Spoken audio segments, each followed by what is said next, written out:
Bom dia, bem-vindo, caro expressionauta, a mais uma edição do programa Duplo Expresso. Bora abrir a sala?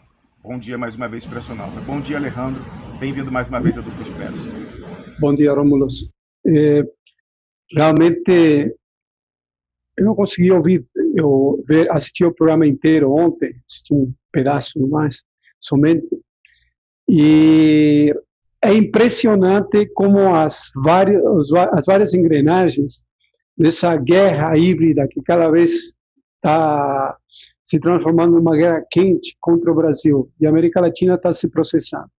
Em cima dos três componentes que nós estamos avaliando a partir das informações que o Duplo Expresso tem disponibilizado, que é a questão do evangelistando o povo, converter o Brasil e a América Latina em um estado, numa região narcotraficante.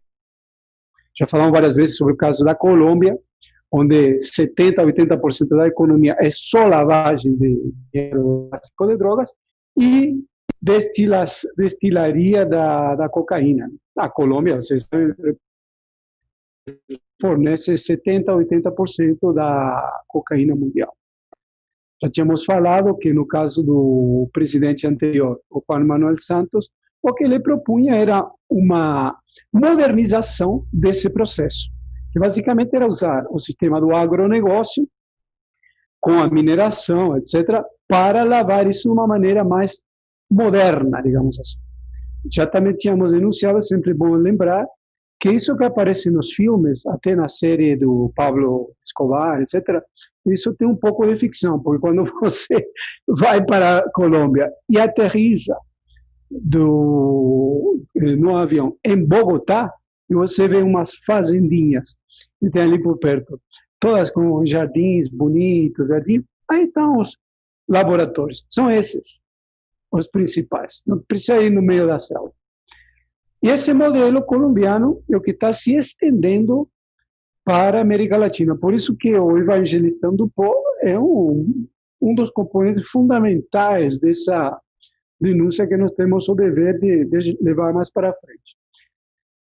Junto com isso, temos as revelações do escândalo do Banestado, porque elas são importantíssimas no sentido de que coloca em xeque todo um instrumento que foi impulsionado pelo imperialismo norte-americano a partir da Operação Lava Jato, a partir de 2014, numa operação regional, por meio, como agora fica evidente, de uma operação mancomunada com a Odebrecht e até outras construtoras, mas principalmente a Odebrecht, pegando uma série de países importantes, né?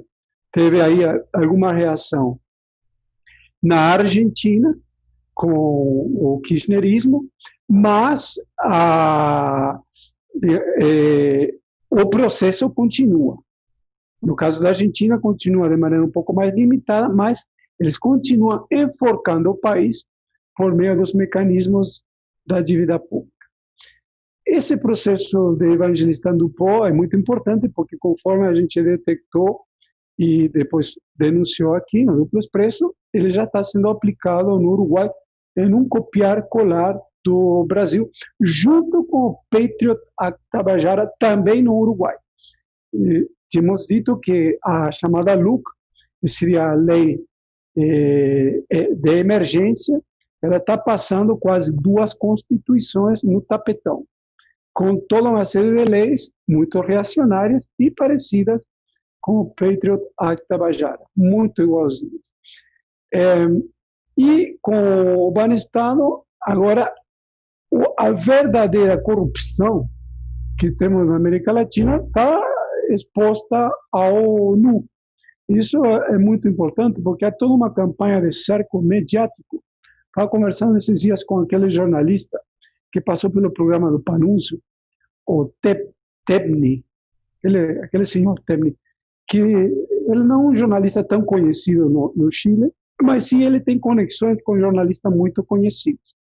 E, obviamente, no jornalismo de esquerda, que tem no Chile, havia uma inquietação para saber o que era esse Banestado. E houve todo um cerco para que a informação não vazasse, né? Então, cada oportunidade que a gente tem, nós temos que passar essa informação. Eu estou terminando a tradução sobre o artigo do Rômulus, que explica a questão do banestado, para o espanhol, para passar para a América Latina. E uma coisa muito importante para dentro dessas três componentes fundamentais do massacre do Brasil e da América Latina, que é o banestado, o Evangelistando o Pó e o Patriot Act Tabajara, é que se trata de uma política regional. Então, o problema não é somente o Brasil, é toda a América Latina. Uma coisa que, às vezes, nos deixa um pouco desconcertados é como perante uma situação tão escandalosa, a gente acaba não vendo muita reação popular. E aí entra uma questão importante. Durante mais ou menos uns 30 anos, quando começa a ser implantado o neoliberalismo na América Latina e no mundo, a partir dos Estados Unidos, com Ronald Reagan, Margaret Thatcher na Inglaterra, nós tivemos que as direções dos sindicatos e dos partidos começaram a ser cooptadas aos poucos. Agora, não é uma simples cooptação, é uma total cooptação, está todo mundo comprado. É um absurdo. Todo mundo, todo mundo. Quem é comprado está totalmente paralisado por quem foi comprado, que dá na mesma. Nós vemos isso no movimento sindical de maneira ultra clara, com casos muito escandalosos. Por exemplo, o caso da Petrobras, que já falamos. Nesse momento, com a privatização da RLAM, que é a refinaria que fica em Camaçari, na Bahia, e com o último plano de demissão voluntária, sobram 36 mil trabalhadores concursados de um total de 400 mil. Ou seja, a Petrobras está praticamente privatizada. No processo que tem sido aplicado, que é entregar os campos de petróleo até sem licitação, que é um negócio escandaloso. Ou seja, a privatização da Petrobras é quase favas contadas. Alejandro, é importantíssimo só lembrar nesse aspecto daí que isso dependeu de uma decisão do Supremo Tribunal Federal dizendo, só que dá um retorno quando eu tô, aquela interferência que a gente estava falando antes de entrar no ar. Isso dependeu do aval jurídico, entre aspas, do Supremo Tribunal Federal para dizer que desinvestimento da Petrobras, ou das estatais em geral, porque eles generalizaram na redação, não é privatização, porque privatização, de acordo com o regramento de desestatização que vinha do Collor, do Itamar, do Fernando Henrique, dizia, olha, tem que ter lei antes autorizando e tem que ter leilão.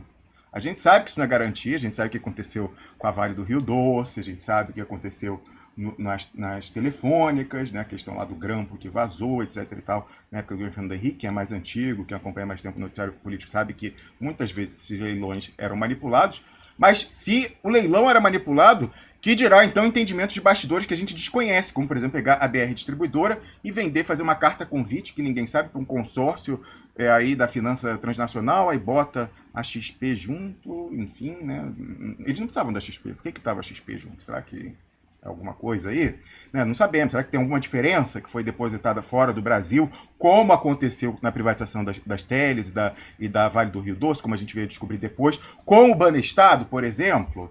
Então, a gente precisa saber que os ministros do STF são fundamentais dando a forma jurídica para essa rapina da riqueza do Brasil. Então, foi essa decisão, e aí isso torna mais importante quando a gente vem cada vez mais fortalecendo a tese de que essas pessoas estão penduradas em dossiês, muitas delas, pelo menos, diversas delas estão penduradas em dossiê e podem estar, se não estão, sendo objeto de chantagem para decidir esse tipo de coisa, Alejandro. Então, você vê como tudo acaba relacionado.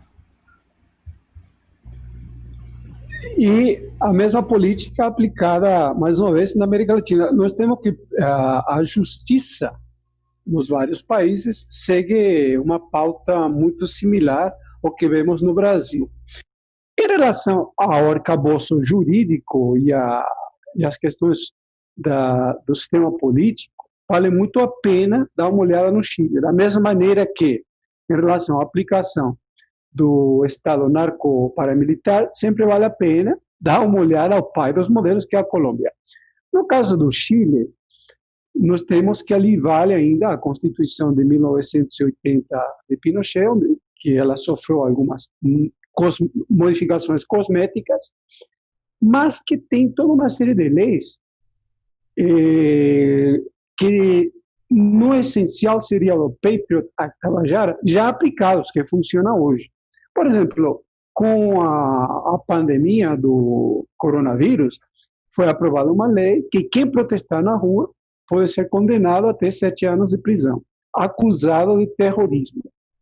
Né? Se a acusação de terrorismo for efetivada, também entram as considerações subjetivas que poderão levar as pessoas a 30 anos de cadeia. Alejandro, você reparou que na exposição de motivos do projeto de lei do Paulo Teixeira, que agora quer dar esse álibi de, não pode ser ruim, o autor é do PT, né? Não pode ser a favor do Bolsonaro e do Helena, eles operam em pinça. Aprende, se você não sabia ainda, está sabendo agora. Você reparou que ele, para apelar ao viralatismo de certa esquerda liberal imbecil, ele coloca, não, mas isso, uma lei assim eu me inspiro na Áustria, na Suíça, na Alemanha, na França e no Uruguai. Né? Sendo que você aqui vem prestando muita atenção nisso e falou que eles aprovaram um código Patriot Act pouco tempo atrás. Então, você vê que até nisso a gente encontra as digitais, as pegadas do caminho, Alejandro Acosta. Então, o importante entender isso é que realmente é um fechamento muito, muito forte do regimes na América Latina, porque os norte-americanos, em primeiro lugar, impõem que a metade do Brasil, por exemplo, que não foi entregue, seja entregue agora. Estamos com uma dificuldade entra a questão do Estado, só com uma versão. Tá dando uma travadinha aí no seu sinal, Alejandro. Dei uma fechada aí no seu microfone enquanto ele restabelece para não travar, mas ele dizia que a metade que não foi entregue durante o governo do Henrique Cardoso, porque ali, de uma forma limitada, Alejandro, mas ainda tinha sindicato, a gente teve que botar a tropa de choque da polícia que deu tiro na privatização, por exemplo, da CSN e da Vale. Alguém imagina isso hoje? Não. O coordenador nacional da FUP, o Zé Maria, ele se limita a fazer live. Essa é a grande reação sindical, meio que o Alejandro bem conhece, falou que está todo mundo comprado. Alejandro Acosta. O mundo é o mesmo. Está fazendo umas lives fajutas para não organizar nenhuma luta. Então, no caso, por exemplo, dos Correios, que a gente conhece nos mínimos detalhes, o golpe que eles estão aplicando, o mesmo que eles aplicaram na greve de outubro do ano passado, que foi a maior greve nacional desde 1995 naquele momento. Basicamente, nesse momento, assim, eles vão pegar uma das duas federações de trabalhadores que existem e eles já disseram que uma delas já disse que não irá organizar nenhuma greve, agora está em plena campanha salarial, para o dia 4 de agosto, que está sendo lançada pela outra federação. Só que essa federação, que é mais patronal, controla o sindicato do Rio de São Paulo, então a greve não terá. E dessa maneira já partirá, a partir do dia 1º de agosto, com uma nova CLT, porque o Acordo Coletivo de Trabalho acaba, entra para valer a CLT verde e amarela, né? E com a chamada CLT verde e amarela, com isso se perdem todos os direitos e já se entra num processo de desmonte da empresa acelerado. E no caso do Chile, que eu estava comentando, uma coisa muito importante em relação à reação popular. Ontem, por exemplo, dia 22 de julho, aconteceu uma coisa que devia chamar a atenção de todo mundo. Tem um caso que foi muito publicitado no Chile. Se trata de uma menina chamada Antônia. Antônia, uma jovenzinha, ela foi estuprada por um grande empresário chileno. E a justiça chilena absolveu o estuprador. Duas menininhas pegaram e se encontravam protestando perto da casa desse industrial e filmaram o industrial saindo com a sua família da casa dele, porque se ia organizar uma grande manifestação ali. Uma delas pegou esse vídeo E ela tinha uma coisa assim como 10 seguidores no Twitter, muito pequenininho. Passou esse vídeo para um dos sites da esquerda mais classista, revolucionária no Chile, e esse vídeo viralizou. E ontem, depois desse vídeo, o Chile inteiro ficou em protestos enormes. Ou seja, o que eu quero dizer com isso? Nós temos, por exemplo, no caso do Brasil, essa questão do banestado que é escandaloso. E às vezes a gente poderia ficar assim, pensando como que o povo brasileiro não reage perante isso. E realmente uma pergunta muito importante, que também nos implica em desafios, que o principal desafio é levar essas informações de uma maneira mais popular, digamos assim, à massa, à população, aos trabalhadores. Mas o sistema como um todo, ele está em um alto grau de um estágio de combustão, onde uma faísquinha faz o negócio pegar fogo, que nem aconteceu no Chile ontem, né? E no Brasil, por exemplo, agora no sábado, seria depois de amanhã, nós vamos ter a segunda paralisação dos trabalhadores dos apps e dos Ubers, que foi a única paralisação realmente firme construída pela base, até sem burocratas sindicais, sem partidos políticos, pelas redes sociais, no dia 1º de julho, que paralisou 5 milhões de trabalhadores.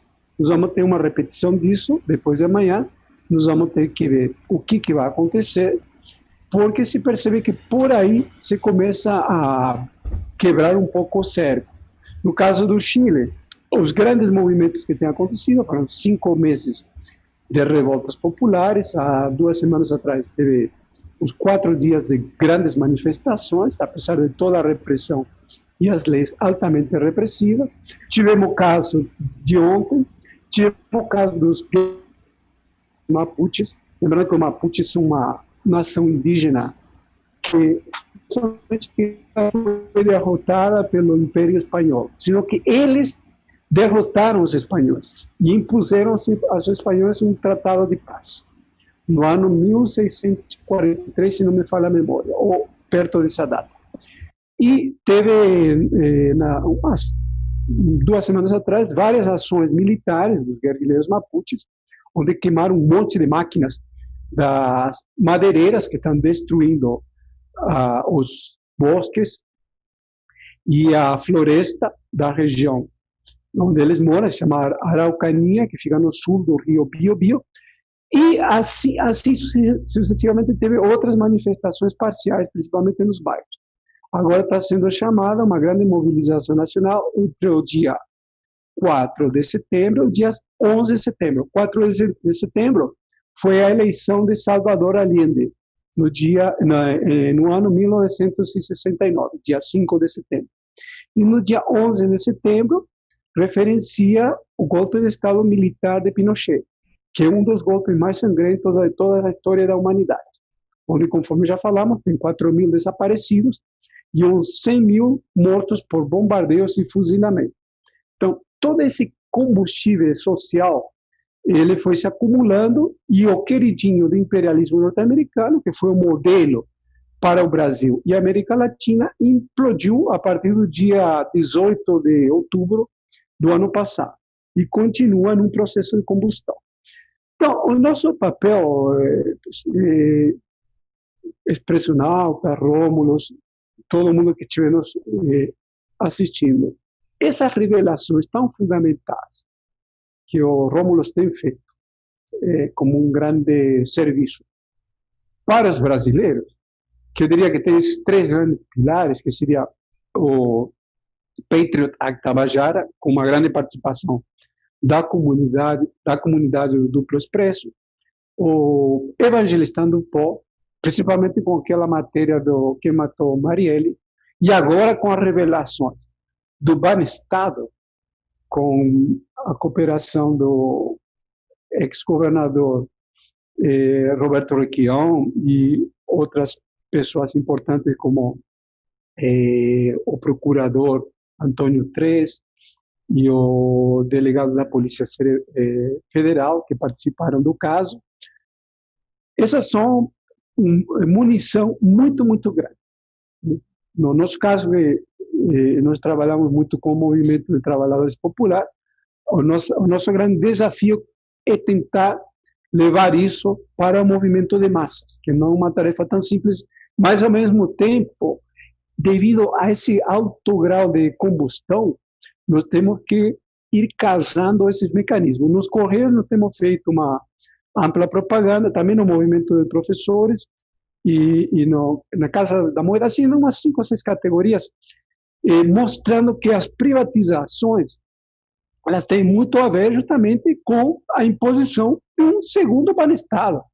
Estão demitindo um monte de gente, está entregando o Brasil a troco de nada, e a verdadeira corrupção, mais uma vez, vai ser um jogo de crianças comparada com o banestado 1.0. Agora eles vêm pelo todo, e nós precisamos reagir. Bom, além dessa tarefa cotidiana que nós temos de fazer propaganda por todos os meios, nós pegamos muito as denúncias que vem se fazendo ao diário, no dia a dia do Duplo Expresso, pelo Rômulus, nós temos a tarefa de filtrar isso de uma maneira mais simples e levar para o amplo movimento de trabalhadores, por toda uma série de mecanismos. Uma das iniciativas, que nós já começamos a trabalhar nela, até eu já comecei a envolver a comunidade do Duplo Expresso, é fazer El Matarife brasileiro. Então, já temos uma primeira conclusão de que no Brasil nós não temos um personagem que personifique tanto, como no caso da Colômbia era Álvaro Uribe, toda essa questão do banestado brasileiro. Então, não temos alguma coisa mais que uma coisa de sistema, né? Então já pegamos umas 10 opções. Eu vou dar uma sugestão no ar. Eu não sou artista, eu não tenho talento de roteirista nem da Glória Magadã, nem do General Heleno, que está na mesa branca baixando ela, né? Mas eu vou dizer o seguinte, eu sugiro que o protagonista da série seja Dario Messer. Eu sugiro, eu acho que vai ser super bacana a gente falar, por exemplo, assim, o nome da série é assim, O Doleiro. Imagina, eu acho sucesso. O que você acha, Alejandro Acosta, dessa sugestão? Eu acho que vai ter audiência, sabe onde? Lá em Langley, lá na CIA, o pessoal não vai perder um episódio. Quem também não vai perder um episódio, sabe quem é? O Benjamin Netanyahu, não vai perder nenhum episódio. Muito bom, muito bom. Essa é uma outra iniciativa que, nesse momento de alta combustão, meter o dedo na verdadeira ferida. Dario Messer, obviamente, ele tem alta significação dentro desse processo todo, né? Bom, uma outra iniciativa que nós estamos tomando nesses dias para tentar impulsionar essas denúncias para a população como um todo, nós estamos criando uma coisa que chama imprensa popular, com uma série de jovens, algumas dezenas de jovens, para que eles vão nas ruas e tragam para a população, por meio de pequenos vídeos, declarações da população, a realidade do Brasil. Se fala em quarentena, bom, vamos pegar as fotos aí a foto e os vídeos da população andando em ônibus lotado, entrando em shopping center, a saúde totalmente sucateada, etc. Essa experiência nós estamos pegando do pessoal dos entregadores dos apps, onde eles fizeram grandes mobilizações, por mais ou menos usando esses mecanismos.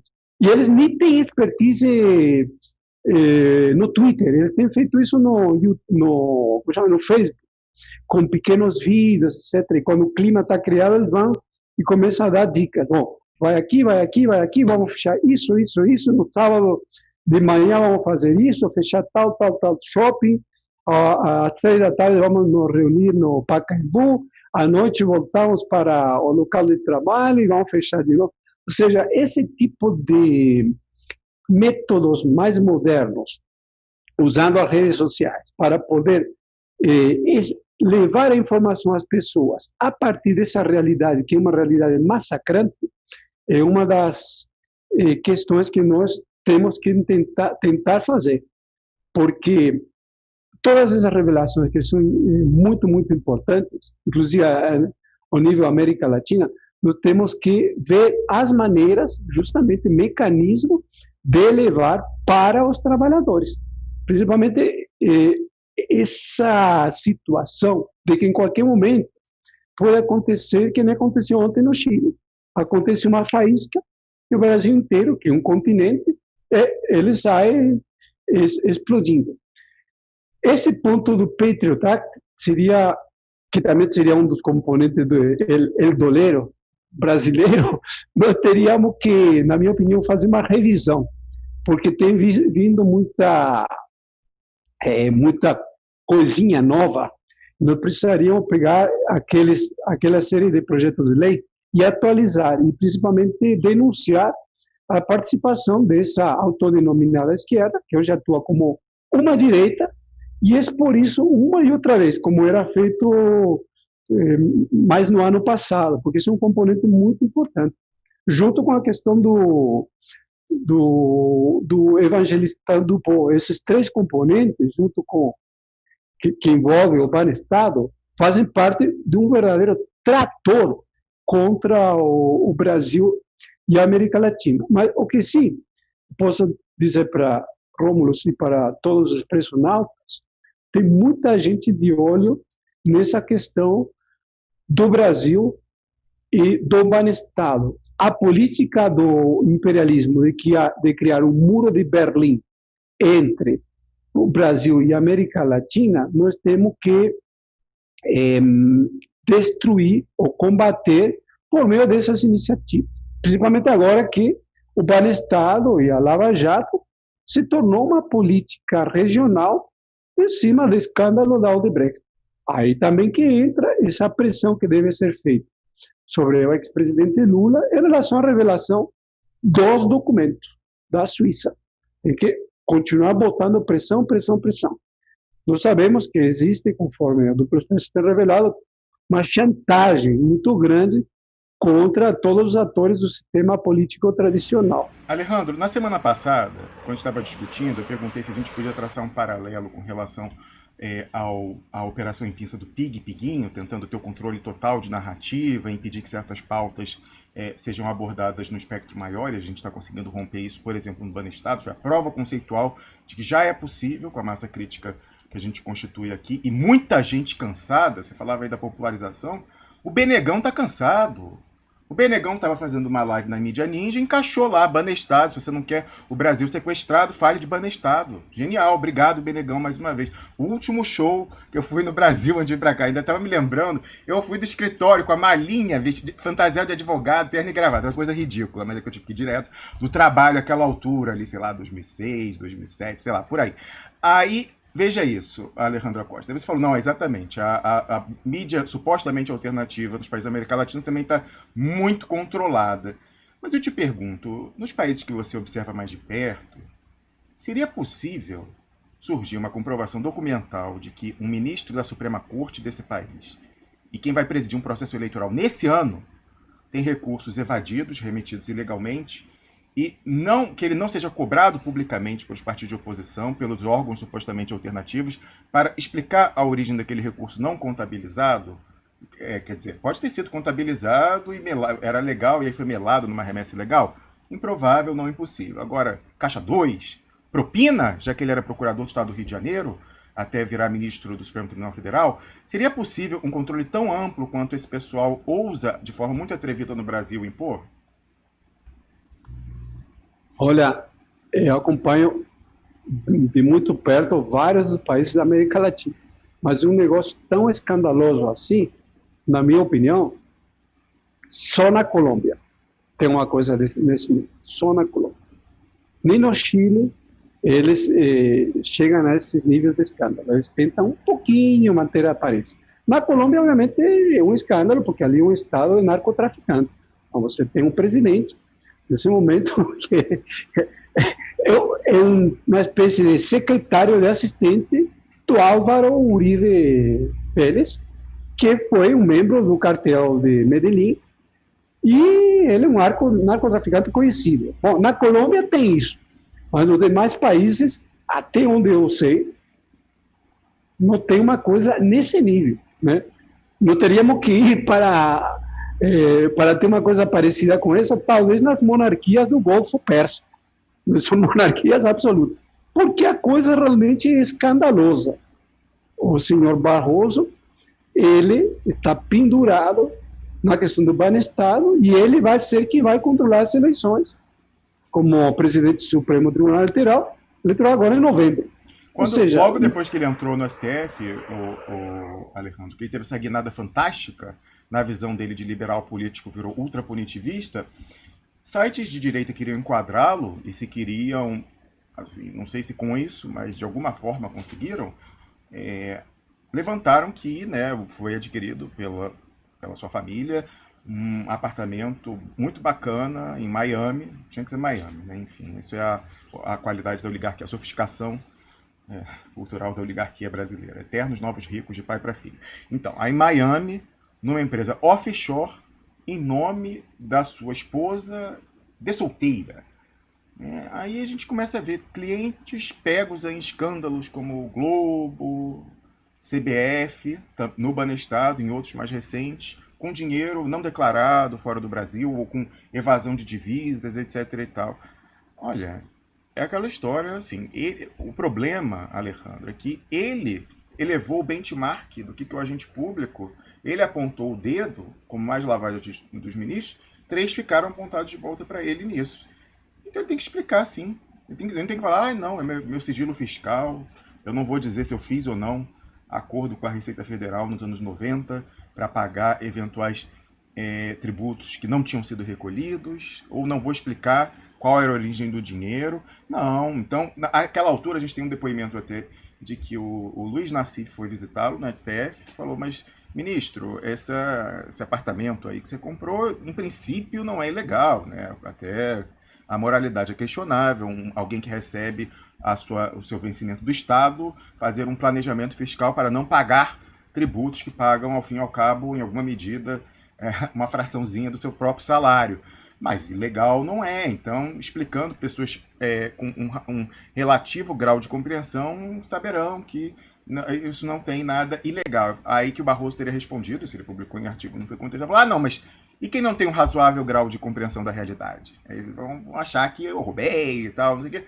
Mas aí você começa a pensar assim, pô, mas peraí, então nos anos 90 ali, evasão de divisas, no mínimo, né, uma remessa ilegal, os recursos não estão explicados, aí depois apartamento do nome de solteira da esposa em Miami, já está no limite que exige explicações, sim. É a pessoa que preside o processo eleitoral, é a pessoa que decide se pauta ou não a ação de cassação do Bolsonaro e do Mourão. A cidadania brasileira não pode ficar com essa dúvida, Alejandro Acosta. No que na linguagem popular do Brasil se chama batom da cueca, né? Batom na cueca. Temos muito batom na cueca nesse momento. É assim, de um escândalo escancarado que tem chegado a níveis nunca imaginados antes. Na minha opinião, nesse momento, o fator diferente que nós temos é a cooptação total da autodenominada esquerda.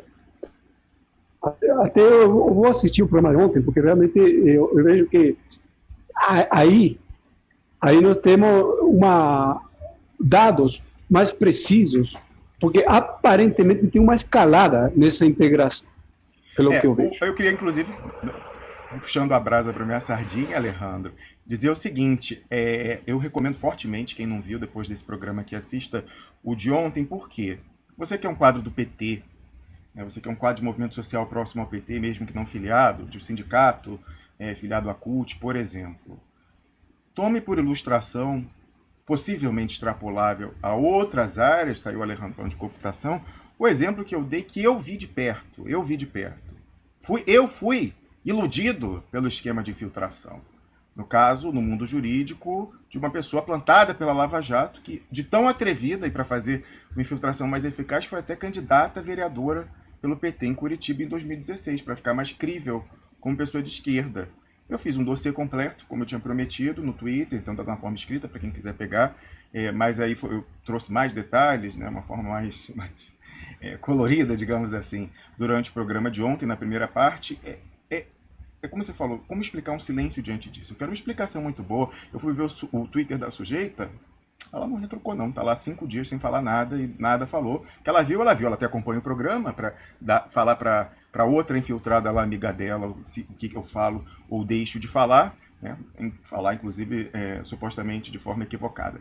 Mas, enfim, a pessoa tem que ver isso, Alejandro, o que está acontecendo. Se eu identifiquei essa infiltração, e a minha suspeita era corroborada pelo candidato ao Senado pelo PT no Distrito Federal, o professor da UNB, Marcelo Neves, também suspeitava que a sujeita era uma infiltrada, ela foi candidata pelo partido, né, e plantava desinformação no grupo, contra-informação, e de lá tirava a informação privilegiada do que as pessoas estavam articulando, suas iniciativas para desmascarar a Lava Jato, e passava antes para os caras. Eu mostrei um relato claríssimo. Eu viro para ela em novembro de 2017 e falo, olha, aí dos meus tempos de auditoria, forma uma equipe aí, discretamente, vai no Registro Geral de Imóveis, vai na Capitania dos Portos, ver se tem lancha, iate, vai na Junta Comercial, baixar para ver se eles têm participação societária, vai no Detran, ver registro de veículos, do pessoal da panelinha de Curitiba e dos procuradores. Aí vê também esposa, né? A gente já viu aí que esposa é bacana para botar imóvel e tal. Esposa, tal, primos, assim, até o terceiro, parentes até o 3º grau e tal. Tenta levantar isso, montar isso e tal. E aí ela foi e respondeu lá em novembro de 2017. Não, mas isso é muito importante. Mas esse ano aí a gente está comprometido contra as agendas de lacração, de performances em frente à Polícia Federal. Então, mas pode deixar. No ano que vem, em 2018, a gente faz julgamento do Lula no TRF4, marcado para janeiro de 2018. Mas ela falou, não, pode deixar. Virando o ano, a gente vai fazer esse trabalho e poder mostrar sinais exteriores de riqueza não explicáveis pela panelinha de Curitiba, das delações milionárias, e a possível triangulação com o pessoal do Ministério Público, refletindo aquela história lá dos 5 milhões por fora, tinha que combinar com o Dedê, que o padrinho de casamento do Sérgio Moro, Carlos Zuccolotto, sócio da Rosângela Moro, ofereceu uma forma de extorsão ao Rodrigo Tacla Duran.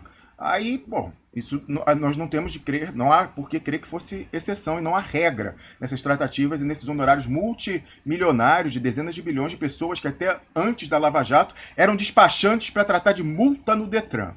Viraram especialistas em delação e ficaram multimilionários com casas em balneários como Ilha do Mel, que é o principal lá do Paraná, né? Aí eu falei, bom, então vamos levantar isso, é fácil pegar no RGI, vai lá e tal. Aí a gente falou, não, pode deixar em janeiro. Estamos esperando até hoje, eu falei isso 2 meses antes da confirmação da condenação do ex-presidente Lula. Como é que ninguém no PT vai confrontar essa sujeita? Por ela ter plantado contra-informação lá, dizer que ia ter um voto divergente, dizer que a amiga dela de faculdade era a chefe de gabinete do Victor Laus, que tinha já redigido o voto divergente. A defesa do Lula foi enredada por isso e preparou uma sustentação oral esperando um 2-1. E a gente avisando antes, não vai ser 3-0. Os marinhos apostaram grana que vai ser 3-0. Não pode ser diferente. Não pode ser diferente. Foi 3-0. Então, como é que isso não vai ser questionado, Alejandro? Esse controle tem que ser rompido, Alejandro Acosta.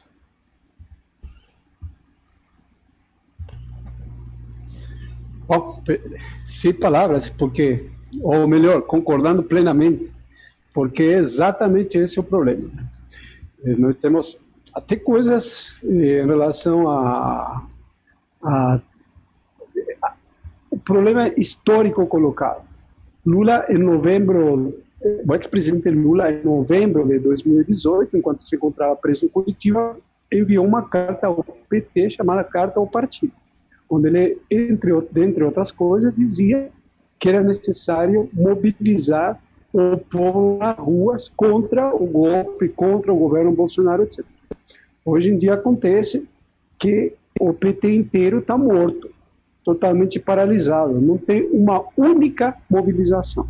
E quando tem alguma ação, é para quebrar alguma reação que vem por baixo. Basicamente isso. Nós vemos isso nos petroleiros, nós vemos isso nos correios, no setor elétrico, nos bancários, nos professores, nós vemos isso na mobilização geral. E esse povo está basicamente se direcionando para as eleições municipais, com vistas às eleições nacionais, só que tendente justamente a formar a Frente Ampla, onde o Flávio Dino é um do PCdoB, o novo dono do PCdoB, é um dos porta-bandeira dessa política, que seria o novo MDB da ditadura. Agora, de forma assumida, as pessoas falam, mas Romulus Maia... Eu não acertei só o nome na lei do Paulo Teixeira, não, cara. Ia ser a Orwelliana Lei de Defesa do Estado Democrático e Direito. Mas até ele está falando que tem que ter um MDB de esquerda e tal. Não é possível o nível de descaramento. Eu quero falar o seguinte, eu já coloquei aí no chat no YouTube, se você está vendo ao vivo, ou no replay, abra aí o chat, eu coloquei o link para o dossiê que eu fiz lá no Twitter, de uma forma consolidada, expondo essa infiltrada, com todos os recursos multimídia da era digital, né? Então eu honrando aí a tradição do Cacique Juruna, mas com atualização. Então áudio, print screen, tá aqui, você pode ver primeiramente lá no Twitter, obviamente, né? Se você jogar na pesquisa Romulus Maia e infiltrada, você vai achar esse fio aqui, ó, cheio de print e com os áudios ao qual eu fiz alusão aqui, os áudios em que eu passava todo o mapa da mina, tá vendo? Áudio 1, áudio 2, o mapa da mina para a sujeita levantar os sinais exteriores de enriquecimento sem justificativa aparente da panelinha de Curitiba e de procuradores da Força Tarefa e parentes. E não fez nada a esse respeito desde 11 de novembro de 2017, falou que faria assim que o ano virasse, estamos aguardando até hoje, já faz 2 anos e meio. Mas de uma forma mais fácil, aqui está esse site, né, o Thread Reader, né, que fica de uma forma fluida com a integração do texto do tweet, dos prints, então para você acompanhar, um dossiê completo no estilo Duplo Expresso. O link está aí no chat, eu coloco mais tarde na descrição do programa também. Alejandro Acosta. Bom, para terminar, eu gostaria mais uma vez reforçar a mensagem da importância de pegar as revelações do Pan-Estado e utilizá-las sobre vários ângulos para impulsionar a luta justamente contra o massacre do Brasil e da América Latina. E temos que impulsionar isso por cima, por baixo, pelo meio, com todos os mecanismos possíveis. Que tiver alguma militância nos movimentos sociais, sindicais e no movimento político, tem que pegar isso como eixo de luta. Aquela questão da navalha expressa tem que ser aqui como navalha em defesa do Brasil e da América Latina, um negócio crítico. Então, na minha opinião, são os 3 componentes que tem que se ver junto. A questão do Estado narcotraficante, né, que está sendo imposto na América Latina para massacrar a América Latina, os trabalhadores, reduzir todos nós ao nível de párias, para que o grande capital em crise consiga estabilizar a taxa de lucro. Basicamente é isso. Né? Uma coisa muito importante é que, depois de ter repassado trilhões para os grandes capitalistas nos Estados Unidos, no Brasil e em toda a América Latina, a situação está pior que no final do ano passado. Em qualquer momento, nós vamos ver uma grande nova crise. As pequenas e médias empresas, que representam acima de 95% dos empregos, estão quase todas na beira da falência, em todo que lugar. E isso leva a que a situação tende a se tornar crítica. Né? Por uma parte, o aperto dos regimes políticos da América Latina tende a se tornar cada vez mais duro. A hiperinflação está colocada, que é a tal da estagflação. Hiperinflação, porque não vai dar para rolar essa gastança se a economia está funcionando, e a depressão econômica deve ir ainda mais profundo durante um certo período. A política dos grandes empresários, aliados ao imperialismo norte-americano nesse momento, é tentar fazer com que os povos latino-americanos paguem a conta. Com super rebaixado, das aposentadorias, acabar com todos os serviços públicos, educação, Opa, deu uma travada. saúde, absolutamente tudo. Nós necessitamos. Alô? Agora voltou. Alô? Tá dando uma travada, uma engasgada. Aí no seu sinal, enquanto vai restabelecendo, o sinal ali ainda está vermelhinho. Então, enquanto vai melhorando o sinal, Alejandro, falar o seguinte: acabei de ser informado aqui por uma brasileira residente também na Suíça, que outro brasileiro residente na Suíça deu mais uma atualização sobre o pedido do Lula pelos documentos da Odebrecht aqui na Suíça. Acredite você, amigo, Jamil Chad acabou de publicar, pouco tempo atrás, 6 minutos atrás no Twitter dele, que o primeiro pedido foi recusado pelo Ministério Público da Suíça aqui em Berna, 15 minutos da minha casa. Então a manchete é: Ministério Público da Suíça nega acesso aos documentos originais da Odebrecht para Lula, com uma justificativa pueril, falando que ele não é processado na Suíça, que eles só, então, garantiriam acesso a quem é processado na Suíça. É interessante olhar isso, Alejandro, porque quem deve ter pedido já e ter isso, deve estar se acertando clandestinamente, são as pessoas que, ao contrário do ex-presidente, efetivamente roubaram e, por exemplo, têm recursos congelados na Suíça. Eu sei de várias pessoas no âmbito da Lava Jato, por conta dos advogados que tiveram que contratar aqui para tentar levantar esses fundos, muito provavelmente essas pessoas, então, porque roubaram, serão consideradas tendo legitimidade ativa para pedir acesso, se for o caso. Mas isso foi uma decisão meramente administrativa no âmbito do próprio Ministério Público, em que ele já relata aqui que a própria defesa já teria feito um recurso, possivelmente um pedido de reconsideração, mas ele aqui reconhece que há, então, a possibilidade, em caso de rejeição, que é estranha, já que ele antes tinha checado que a pessoa poderia pedir, mas isso já mostra... Sabe o que isso mostra, Alejandro, que é interessante? Isso vai realmente ter um potencial de ser um escândalo internacional, porque isso vai mostrar um nível de negligência dos suíços e tolerância com que eles sabiam estar errado, as wild expeditions aqui, fishing expedition, cooperações selvagens e tal, que vai complicar ainda mais a situação de quem está por um fio, que é o procurador-geral da Suíça, que está sob um processo de impeachment, o Michael Lauber. Então, como ele já está no tiroteio, enfrentando o processo de impeachment no parlamento, ele não quis reforçar aí elementos de conduta irregular da sua parte, né? E ele foi pego aí em coisas irregulares, no caso da FIFA, mas a Lava Jato aconteceu a mesma coisa, reuniões fora da agenda com partes interessadas, mesmo que não se tenha identificado aqui até o momento de uma vantagem pessoal. Mas, enfim, a conduta não deixa de ser indevida só porque, aparentemente, ele não levou grana. Então, isso daqui, como ele está muito fragilizado, né, indo ao judiciário, isso aqui deve prosperar, até porque não faz sentido isso, né? Há uma presunção de boa-fé do Estado brasileiro quando recebe a prova para usar, mas essa presunção ela é afastada, Alejandro Acosta, quando, por exemplo, os peritos da Polícia Federal, on the record, uma declaração gravada pela defesa dos presidentes, não falam, esses documentos foram manipulados. Eles não falaram assim, podem ter sido, eles falam, foram manipulados.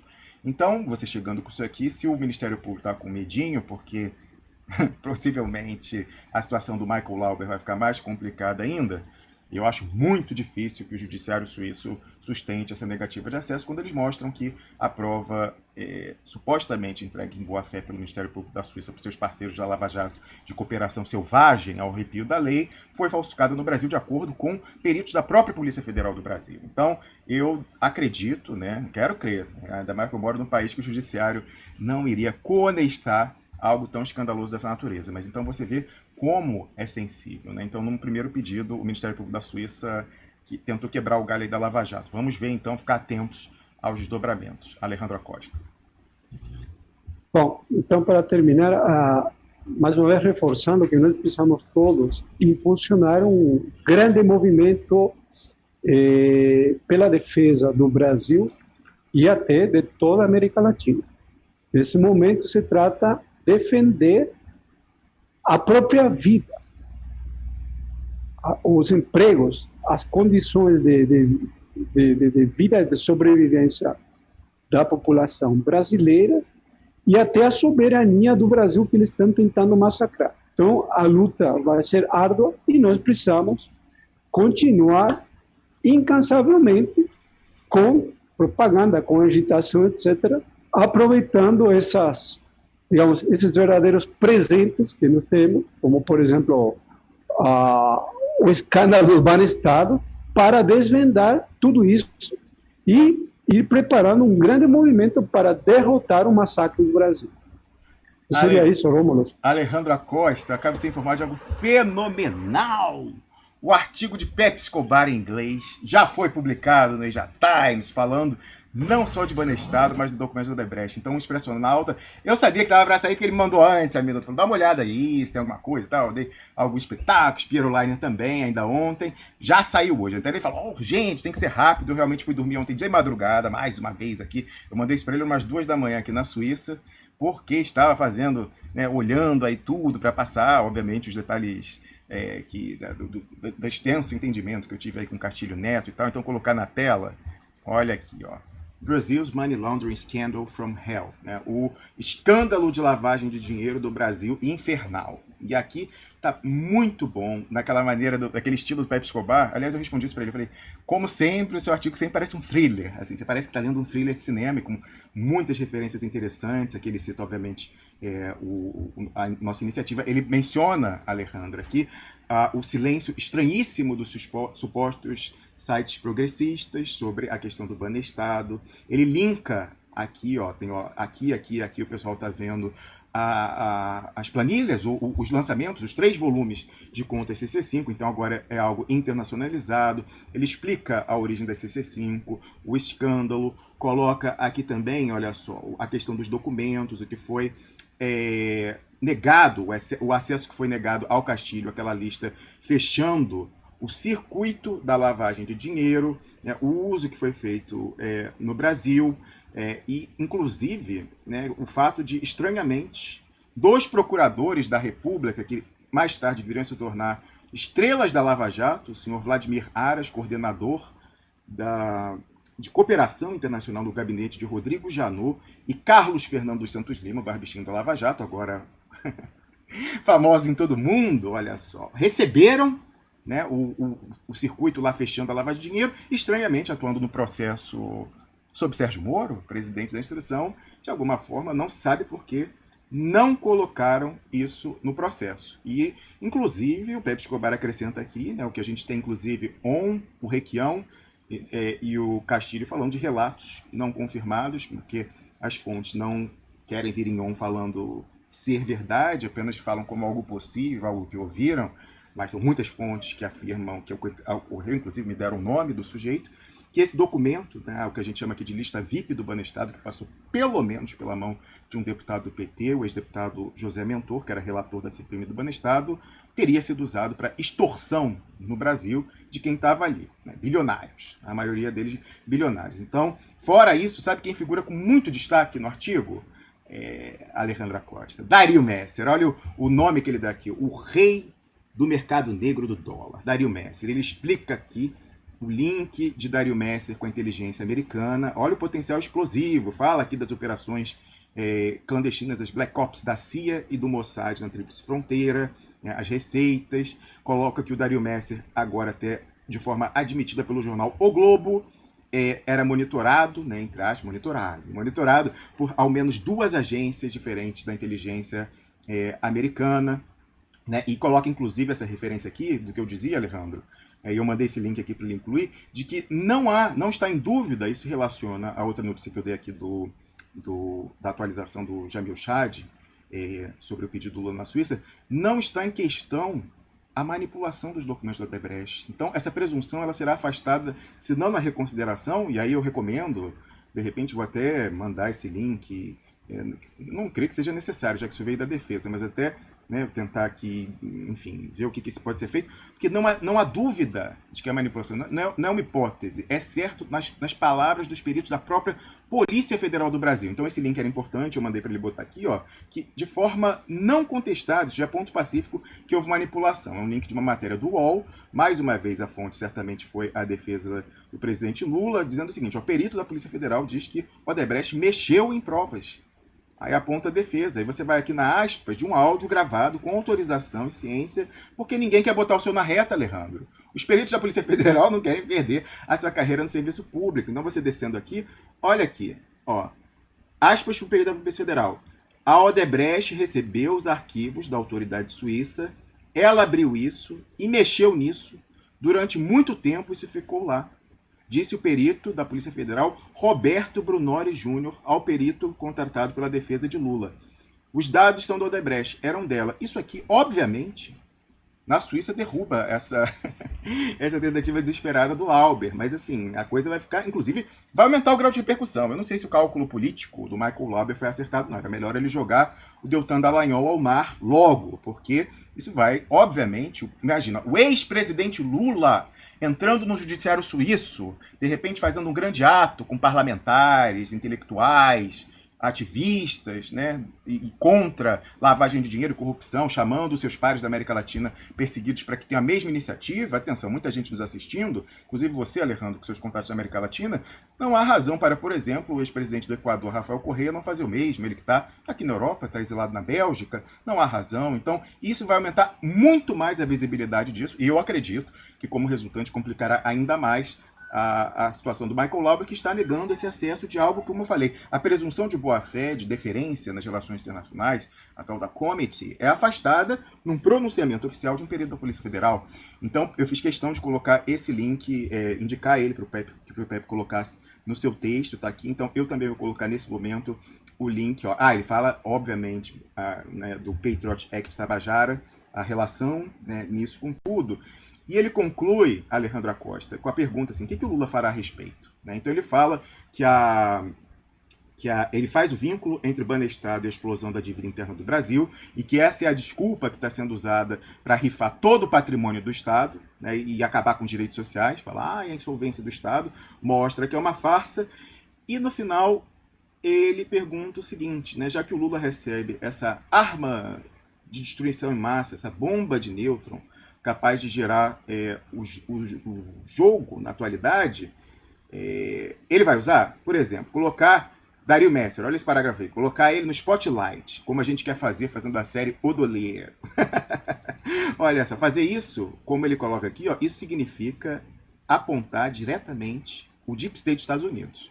O que ele observa não é uma decisão fácil. Até aqui o Lula é muito contido nas acusações que ele faz do envolvimento do imperialismo, e não se menciona abertamente, eu nunca vi o Lula falar de Dario Messer, né? A palavra-chave que é Dario Messer, porque essa é a criptonita do suposto super Sérgio Moro, né? Então, por exemplo, pegando os documentos, o Lula pode dizer, olha, por que o Dario Messer está no documento original e sumiu no Brasil? Isso tem algo a ver com o relato do subordinado dele, Juca Bala, de que ele paga desde o Banestado até a Lava Jato 50 mil mensais em Curitiba para não ser incomodado? Olha o potencial explosivo disso, né? Então, você vendo aqui, e o Pepe Escobar fecha, então, essa relação, trazendo ao mundo o conhecimento e a luta que a gente vem fazendo aqui, ajudando nesse esforço de divulgação, junto com o Benegão, genial, aí, que falou, se você não quer um Brasil sequestrado, tem que falar de Banestado. Pois é. Então, aqui ele termina o artigo perguntando, ó, chegamos, portanto, à pergunta-chave, à pergunta final. O que fará Lula a esse respeito? Respeito de quê? Olha a conclusão aqui, ele fala. Ó.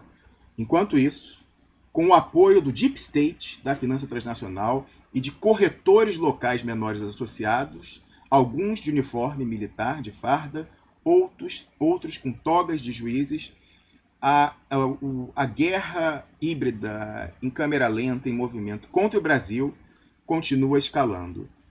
Dia após dia, chegando mais próximo do domínio de espectro total.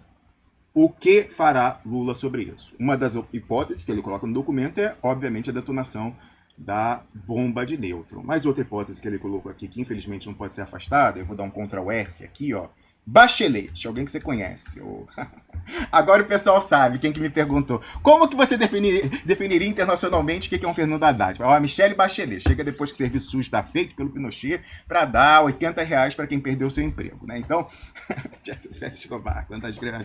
aí ele falou o seguinte, olha, o Haddad seria uma versão da Michelle Bachelet, né? Que é um neoliberal envergonhado, que quer chegar já depois da terra arrasada, quem sabe em 2026 ou até 2030, para pegar o ex-petroleiro, o ex-trabalhador de Correios, o ex-bancário do Banco do Brasil e da Caixa Econômica Federal, que perderam FUNCEF, Previ, Petros. Falava, não, mas não tem problema, agora você tem R$80 para não morrer de fome, você e sua família.